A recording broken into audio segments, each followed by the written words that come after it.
Well, it is once again time for today's movie reviews on Pure 24/7 Radio, and I have the pleasure of welcoming Andy Godfrey. Hello, Andy. Good to see you again. Hey, Nathan. Good to see you. Great to be on the air again. And thank you for having me. Yeah, Always absolutely. look forward each week to talking to you about movies. Yes, it is always something I look forward to each Friday, hearing about the latest in the world of cinema. What do you want to start with today? Let's just mention one that's out that I haven't seen yet Okay. today. And I said to you off air, sometimes film companies will show new films to the press. They will have preview screenings. All sorts of things will happen with a new film. If that doesn't happen, if they don't arrange press screenings, it means they don't have a lot of confidence in the film in question because they don't want the press slating it before the film comes out. So out today is a new Disney live action film. We know that Disney have been uh, trying to breathe new life into their old animated features where they've been remaking them. So we've had The Lion King, The Little Mermaid, and Jungle Book, and Aladdin, and you name it, Pinocchio. The whole range, basically, of Disney animated films have been turned into live action versions. Most of them have been duff. Most of them have been financial failures. What they've done is, with some of them, is they've written new songs so that they could be included in the Oscars nomination for Best New Song. Today, we get a new live action Disney film of Snow White and the Seven Dwarfs.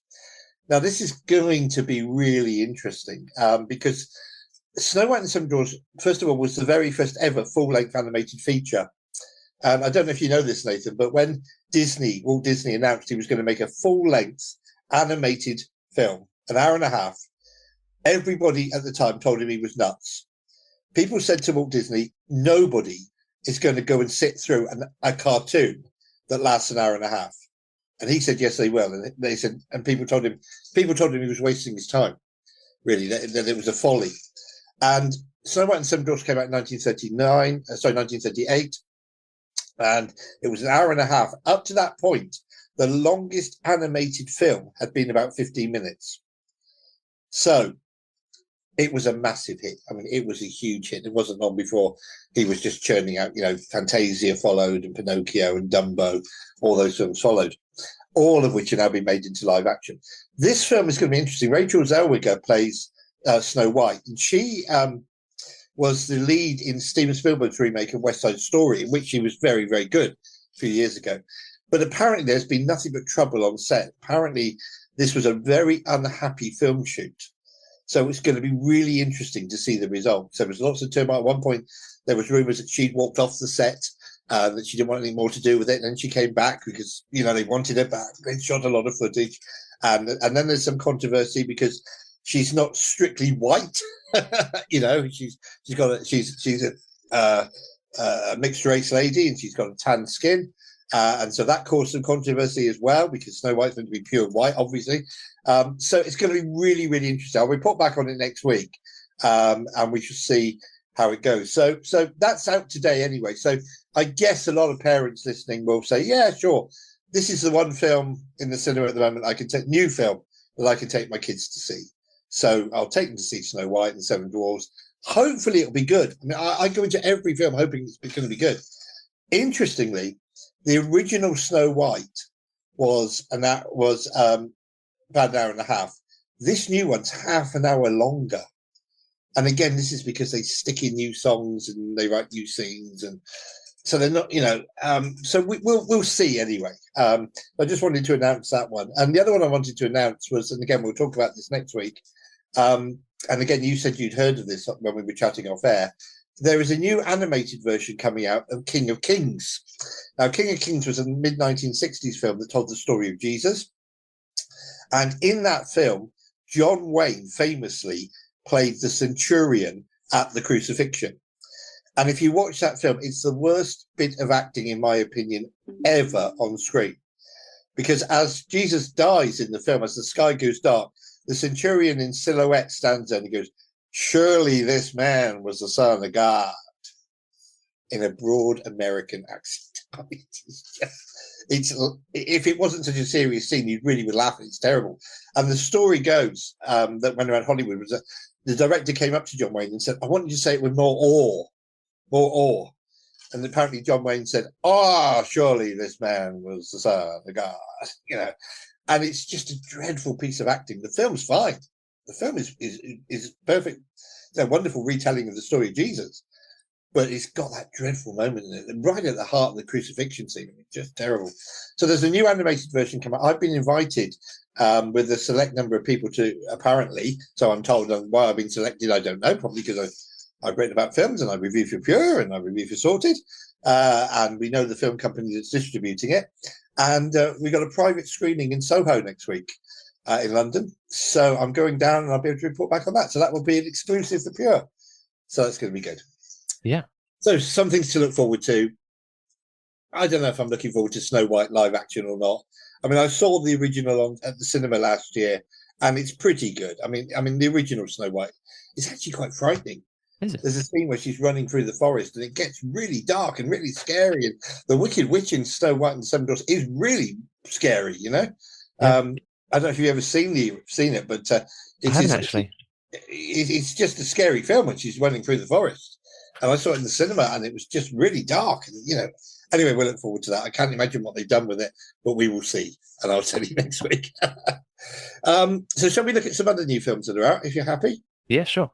Okay, so what I thought we could do, if it's okay with you, we could just chat down very briefly the top 15 movies Yeah, sounds good. in cinemas. Because I've seen 3 films. I had a day off on Monday. And for some people, this would be a nightmare. For me, it was the ultimate day off. I took myself off to my local Cineworld and I saw 3 films back to back, 3 new films. And that for me is the best day off I could ever imagine. You know, some people want to be out in the garden, some people want to be out playing sport. For me, wow, I got to see 3 films back to back at my local Cineworld. So let's just talk about the top 15, because some of them are in the top 15 and we'll just recommend them to people or not. Okay. So at number 15 is One of Them Days. We talked about this last week. This is 2 young ladies having the worst day of their life. One of them has given their rent money to her boyfriend. He's spent it. The landlord's threatening to evict them unless they can raise the money by 4 o'clock in the afternoon. We get a countdown clock on screen. It's great fun. It's a 15 certificate, but it's great, great fun. At 14, and I can't believe this, Sonic the Hedgehog 3.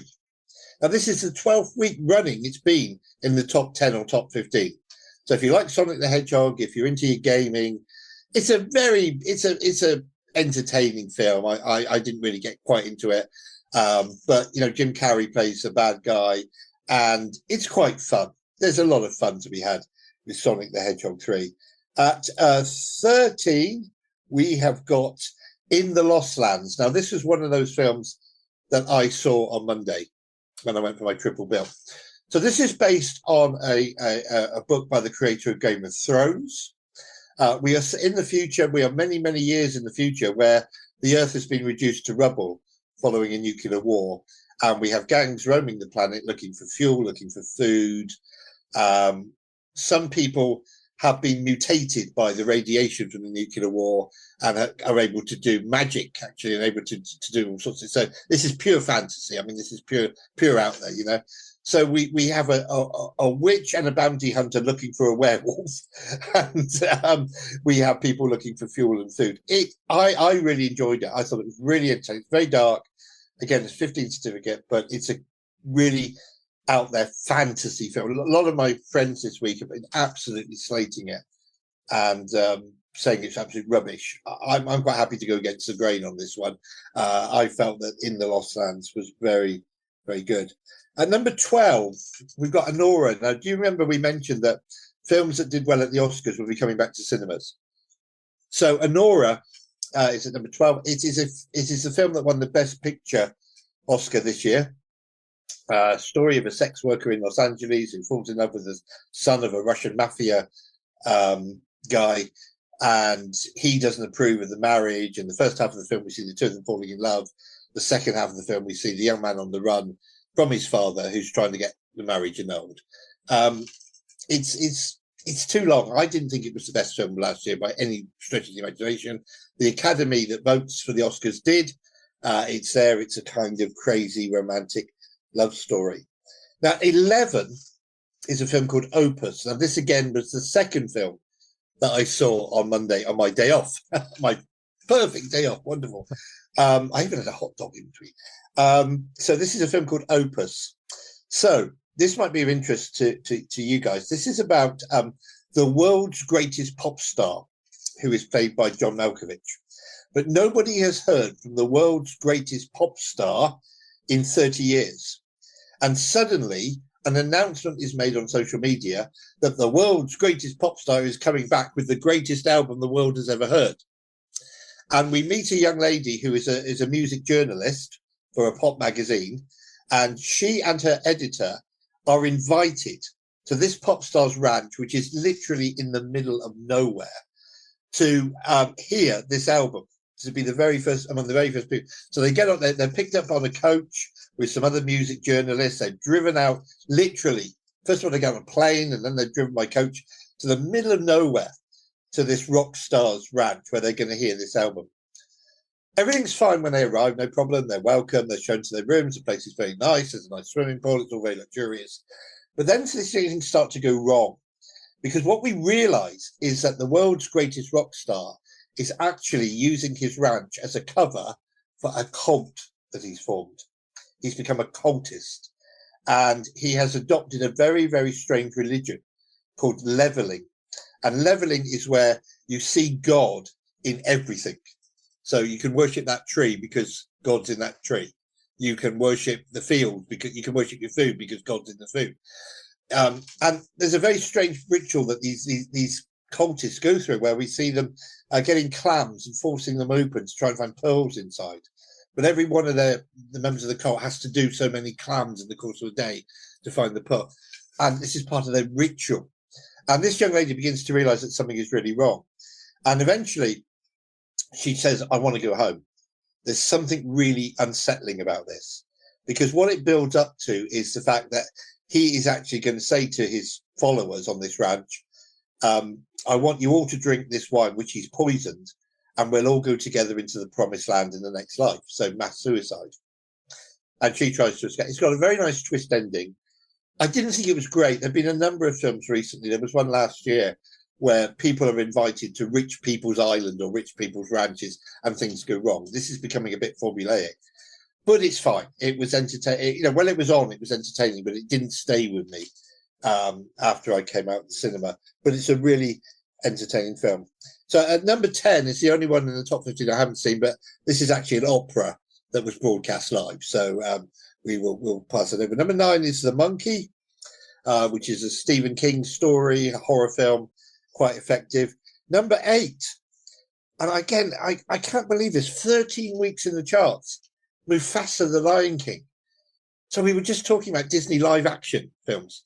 This is a Disney live action film based on the Lion King. This is the Lion King when he was a little boy, basically, Mufasa when he was a little boy. I really enjoyed it. A lot of people didn't. I thought it was one of the better live action films. I thought it had a really solid story, really entertaining. The songs are terrible. The songs are Lin-Manuel Miranda's having a really bad day with this offering, but it's one of those, you know, again, it doesn't stay with you, but it's 13 weeks in the chart, so it's obviously doing really, really well. Number 7 is a film that we talked about last week called The Last Breath. This is the film about divers repairing pipes on the ocean sea floor. We see 2 divers go down very, very deep. They're on the floor of the ocean, and a storm hits on the surface, and they get cut off from their ship. And this is based on a true story. It's called The Last Breath. I sat there and held my breath all the way through. I was gripping the arm of it. This is intense and this is tense. It is a super duper film. Really worthwhile. It is. I said last week incorrectly that it's a 15 certificate. It's not. It's a 12A. So I apologise for misleading people. It is really worthwhile going to see. It's only an hour and a half, but it tells this true story of what happened when a diver, many thousands of feet down on the ocean floor, gets cut off from his ship. And on the screen, again, we get a countdown clock, second film with the countdown clock this week, where, 4 hours of oxygen left, 3 hours of oxygen left, minus 20 minutes of oxygen, this kind of thing. And it's a true story. It is absolutely remarkable. It's, for me, the best film in cinemas at the moment. Number 6, for families, Dogman is still there, 6 weeks in the chart. It is a policeman and his dog. They have an accident. The surgeon sewed the head of the dog onto the body of the policeman. It's a wild and wacky, way out there cartoon. I had a lot of fun. I really enjoyed it. The evil mastermind in this film is a cat who's got a headquarters that says "Evil Cat's Mastermind" on the roof. Secret hideout on the roof. The big sign, secret hideout. And you think, well, why don't people just see this? It's that kind of wacky way out film. Honestly, it's great fun. If you're looking for fun at the cinema, go and see Dogman. Number 5, Captain America, Brave New World, terrible, rubbish. Marvel just being lazy, just producing it. Despite the presence of Harrison Ford, he cannot rescue this film. It is a really poor superhero movie that is predictable, that is plodding, that gives no thought whatsoever to a real plot and to what's actually happening. So, number 4 is a film called Marching Powder. This is an 18 certificate film, which I haven't seen. It's about gangs in London, basically. It's about a hoodlum in London. And they make great virtue of the fact that they use nothing but bad language in this film. The trailer, I've seen the trailer. The trailer is just one bad word after another, after another, after another. But this is supposed to be virtuous because this is how real people live in London. So we are told. That's at number 4.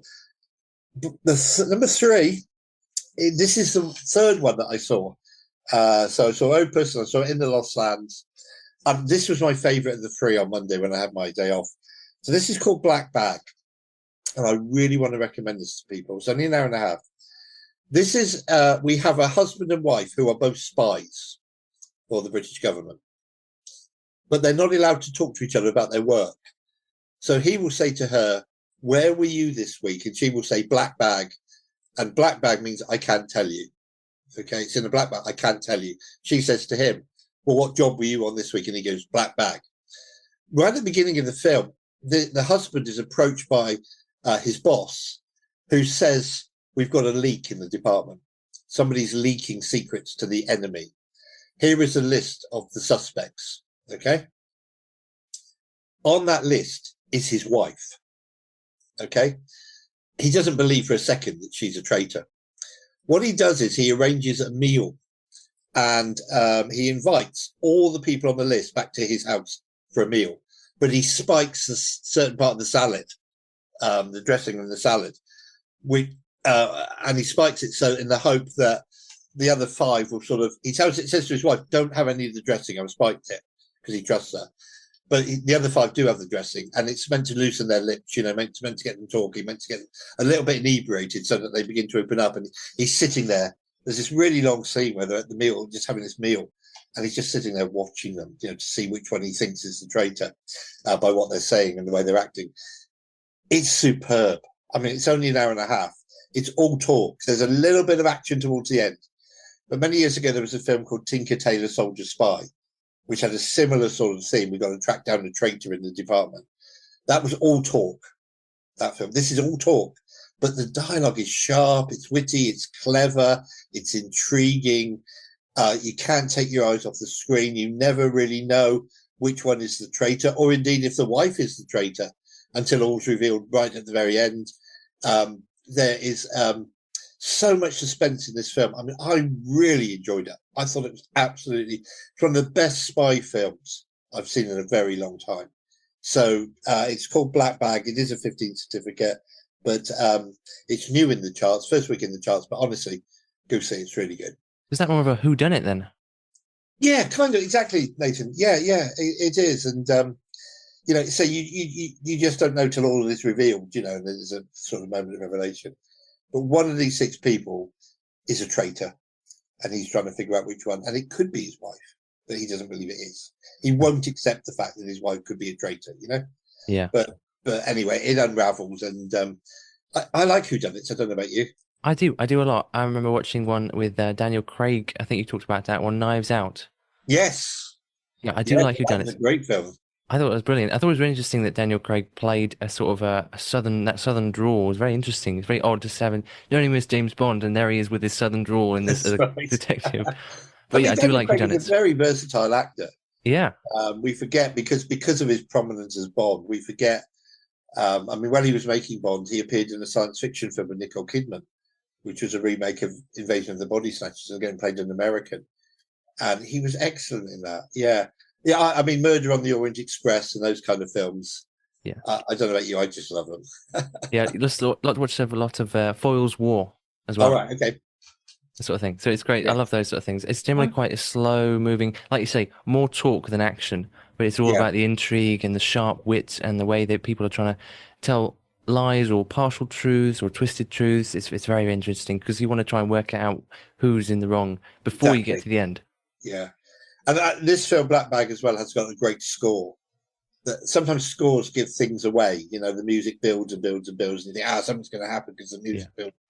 None of that with this. This has got a very subtle background, so it's a beautiful score actually. Um, but yeah, no, that's great. So you would enjoy Black Bag. I'm pretty sure you would. It's a 15th certificate, but you would enjoy it based on what you just said.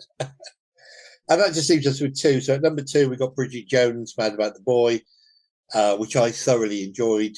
I didn't think I was going to. I'm not a big fan of rom-coms. I'm working on my second book, and I've decided I've got to do a chapter on rom-coms. I've got to force myself to do a chapter on mine. You were kind enough to proofread my first book. You'll be getting chapters before you know it for the second one to proofread. I look forward to it. You're very kind. But Bridget Jones, Mad About the Boy, number two. And number one is Mickey 17, this film we talked about last week, science fiction film, where in the future human beings have learned to 3D print human beings. So we see this massive 3D printer producing human beings. And Mickey 17 is 17th incarnation of Mickey. He gets sent down to a planet where they're not sure about the atmosphere. It's okay if the atmosphere is no good and he dies, we'll just print up Mickey 18. Not a problem. They assume that Mickey 17 has died, and they print up Mickey 18, but Mickey 17 hasn't died. And he comes back onto the spaceship and all sorts of problems ensue. It really is a good, fun science fiction film set in the future. So that's the top 15. My recommendation for families would be Dogman is still in there. Mufasa the Lion King is still in there. Sonic the Hedgehog is still in there. And for those of us wanting to go to the cinema a bit more for grown-up films sort of thing, Black Bag, definitely go and see this spy thriller. Yeah. So Awesome. there you go. And next week we'll talk about Snow. I have every expectation that Snow White and the Seven Dwarfs will go straight in at number one. I think it will go straight in at number one. We shall see, but I've got a feeling. So there you go. Shall we do a couple to watch at home because people may not want to go out to the cinema or be able to afford to? That sounds fine. Okay, so let's do some to watch at home. First of all, a film that's not new. I mean, it's several years old now, but it's just come new on Netflix. So a film called Escape from Pretoria.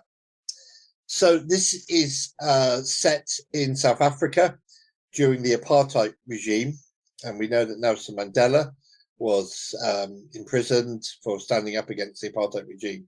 We meet some apartheid regime activists, one of them played by Daniel Radcliffe, Harry Potter. Of course, there's another guy who's played a lot of roles, and yet we only ever associate him with Harry Potter. Actually, he's put in some very good performances.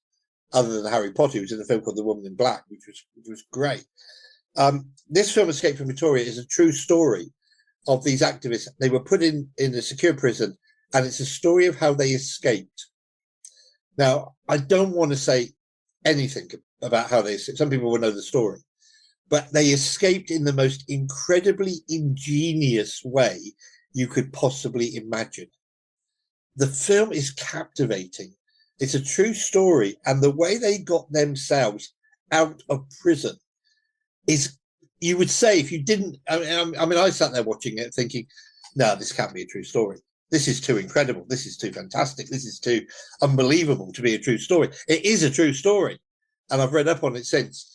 So Escape from Pretoria is on Netflix. I thought it was absolutely superb when I saw it when it came out. So it's a good few years ago now, but it's just turned up on Netflix. It kind of one of those films I think they got put on the shelf and then they dragged it off the shelf and said, let's get it back out there again.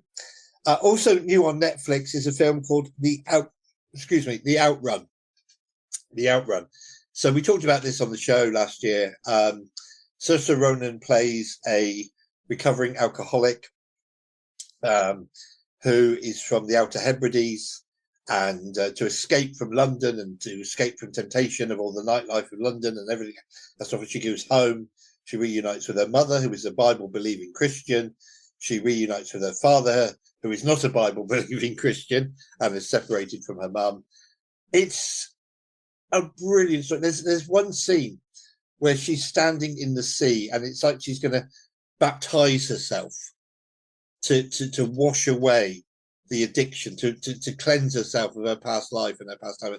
And it's just really touching and really moving. And she's standing in the sea, reflecting on her life, crying, and then she dives in under the waves. And it's like a purification ritual. But it's a fabulously moving scene. And I really loved The Outrun. It was it was a great film that came out last year, made my top 15 of last year. And it's now on Netflix. And I would say, go and see it. Sit down and watch it.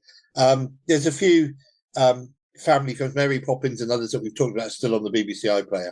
But those are too new to watch at home, Escape from Pretoria and The Outrun. And I would say have a look at both of those. Yeah.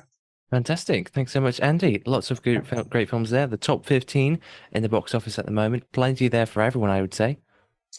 Yeah, definitely. I mean, if you want cartoons, there's cartoons. If you want thrillers, there's thrillers. If you want science fiction, there's science fiction. If you want comic book hero, we are pretty well being spoiled at the moment, and I quite like having that variety in cinema. You know me, I'll sit and watch anything and everything.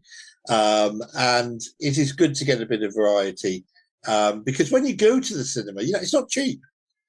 Appreciate this, especially in the day and age in which we live. I mean, I'm fortunate enough to be able to afford a Cineworld card. So I pay so much a month and I can go as many times as I like. And it pays for itself after 2 visits. Already this month I've been to the cinema, I don't know how many times. So, but it's not cheap for people. It's but if you're taking kids and they want popcorn and they want a drink and they want a hot dog or whatever, it's not cheap. And I think one of the things I try to do when we're talking on air for the benefit of parents, for the benefit of everybody really, is to say, yeah, I enjoyed this film, but it is a 15 certificate, but so we're trying to give people a fair understanding. And if people do ever want more information, you can go to the British Board of Film Classification website and you can look up any given film, and that will tell you how many swear words are in this film and what they are. It will tell you if there's gory scenes in this film, and it will be specific about the type of gore. If there's sex in the film, it will be specific again about the sex scene. So if you're ever unsure about a film that you say, oh, I might go and see that, but is it going to be a bit dodgy? Am I going to enjoy it or not? You can go to the British Board of Film Classification, BBFC, and they will tell you in great detail the content of it. And I always recommend that. I mean, I've friends who will ring up. Sometimes my brother will ring up and he'll say, we're thinking of going to see such and such. What did you think of it? And I will say, fine. But I will tell them what I thought. But then I will always say, but check out the BBFC if you're not sure, because you do get the information that you need, particularly on parental guidance in regards, and it will tell you why they have chosen to give a film the certificate they've given it. We have given this film a 15 certificate because, and it will list bullet points. We have given this film a PG certificate because, and of course you get the certificate at the start of each film with the bullet points on. But it's really, if you're not sure, because as I say, going to the cinema isn't cheap, and you don't want to go think, oh, I've wasted my time, or I've wasted my money, or why did Andy Godfrey tell me to go and see that? I'm never listening to his advice again. Just check that out, okay? So that it's not just me. No, that's very useful. Thanks so much, Andy. And thank you for bringing us the movie reviews for this week. It's been a pleasure as always. Hope you have a fantastic day. Thanks, Nathan. And next week, an exclusive, King of Kings, the animated version. I look forward to it. God bless you and God bless Pure. Pure Media, the magazine, is hand perfected with some of the finest writers from around the world that we could find. And yes, Andy B too. New editions are released just for you on the first Friday of every month, from our family to your family. Pure Media, the magazine, is available now. Sign up for free at puremediafamily.com/magazine.